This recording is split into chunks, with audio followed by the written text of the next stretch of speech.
वो कहाँ गए वो कहाँ रहे ये धूमिल अभी कहानी है, हमने तो उसकी कथा आजाद फौज से जानी है।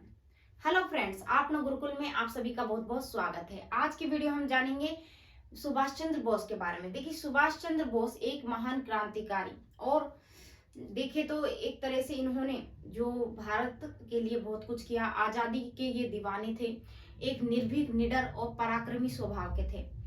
तो इनकी जो आज क्या है 126वीं जयंती है, सुभाष चंद्र बोस की 126वीं जयंती है। ठीक है, तो इनका जो 100 इनकी जो जयंती के उपलक्ष्य में ही भारत सरकार ने आज के दिन को यानी 23 जनवरी को पराक्रम दिवस के रूप में मनाने की घोषणा की थी। यानी आज के दिन को हम किस रूप में मनाते हैं? पराक्रम दिवस, यानी 23 जनवरी को पराक्रम दिवस होता है।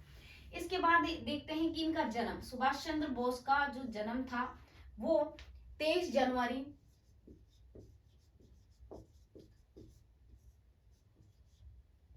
1897 को इनका जन्म हुआ था।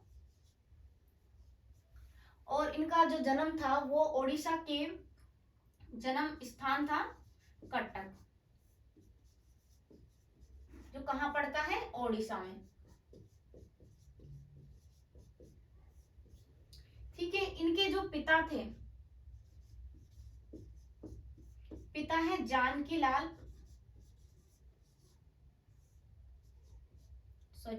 नाथ बोस। जानकी नाथ जो बोस थे ये क्या थे? पेशे से एक जाने माने वकील थे कटक के। और ये जो सुभाष चंद्र बोस था, इनका जो जन्म हुआ था वो एक हिंदू परिवार में हुआ था। और इनके पिता थे जानकी नाथ बोस, ये वकील थे। इनकी जो जानकी नाथ प्रसाद है, इनकी 14 संतानें हुई। 14 संतानों में जो सुभाष चंद्र बोस थे वो 9वीं संतान थे। ठीक है, ये 9वीं संतान थे। और इनकी जो माता है, माता का नाम था इनका प्रभावती। इनकी जो पत्नी है, पत्नी का नाम है एमिली।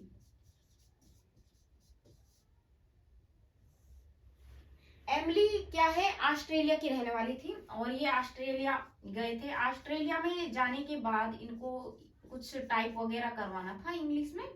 तो वो जो एमिली थी वो टाइपराइटर थी, तो उन्होंने जो मिलना हुआ, तो एक तरह से इनका जो लव मैरिज हुई थी। ठीक है, और इनके जो बेटी है, इनकी एक बेटी हुई जिसका नाम था अनीता बोस।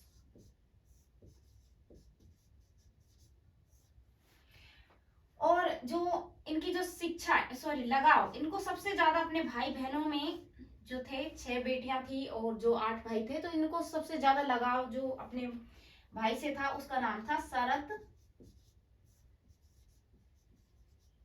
चंद्र। इनसे इनको बहुत ज्यादा लगाव था।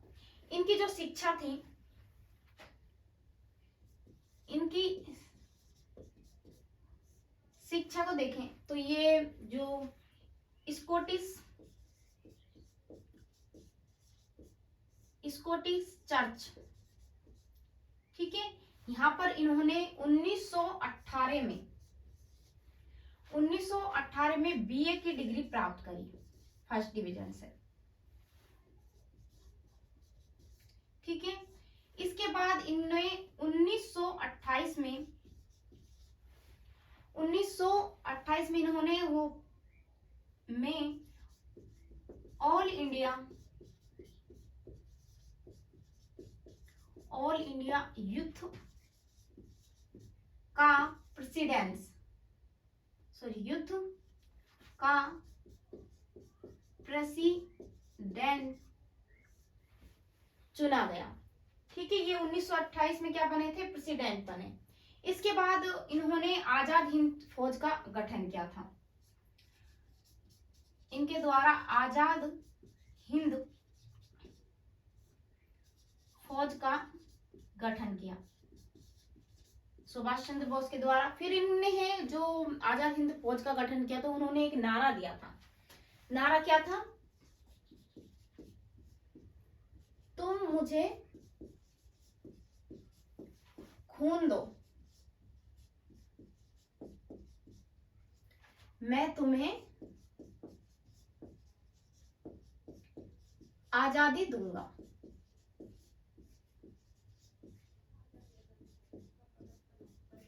ठीक है, तुम मुझे खून दो, मैं तुम्हें आजादी दूंगा। इसके बाद क्या हुआ? इनकी जो मृत्यु है, वो मृत्यु को देखते हैं कि इनकी जो मृत्यु हुई थी 18 अगस्त 1945। और जो स्थान था यानी कहां पर हुई थी, वो हुई थी जापानी यानी जापान में ताई होकू में विमान क्रैश। ये किसी काम से गए थे, विमान क्रैश में इनकी क्या हो गई थी? मृत्यु हो गई थी। लेकिन ये एक तरह की संभावना है, कहा नहीं जा सकता, क्योंकि ये एक तरह की इसमें जो अभी तक कि उस समय ये मरे थे कि नहीं मरे, तो एक तरह से पता नहीं लगा है। तो यानी पूरी कहानी आपको सभी हिस्ट्री में मिल जाएगी, लेकिन इनकी जो मृत्यु यानी हुई है या नहीं, एक तरह से तो इसकी अभी संभावना है, हुई थी या नहीं थी विमान क्रैश में यानी सन, तो एक तरह से संभावना है। ठीक है, और जब इनको भारत रत्न मिला था वो कब मिला था? मरणोपरांत मिला था। मरने के बाद इनको 1942 में, और इसको हम कह देते हैं मरणोपरांत। और नेताजी सुभाष चंद्र बोस को नेताजी की उपाधि किसने दी? इससे पहले जानते हैं कि नेताजी कहकर किसने पुकारा था। सबसे पहले तो एडोल्फ हिटलर द्वारा इन्हें नेताजी कहकर पुकारा गया था, लेकिन कहा जाता है कि जो रविन्द्रनाथ टैगोर हैं उनके द्वारा यह उपाधि दी गई थी। कौन सी उपाधि? नेताजी की, रविन्द्रनाथ टैगोर द्वारा। ठीक है, तो ये सभी जानकारी आपको अच्छी लगी हो तो इसे लाइक करें, शेयर करें और सब्सक्राइब करें।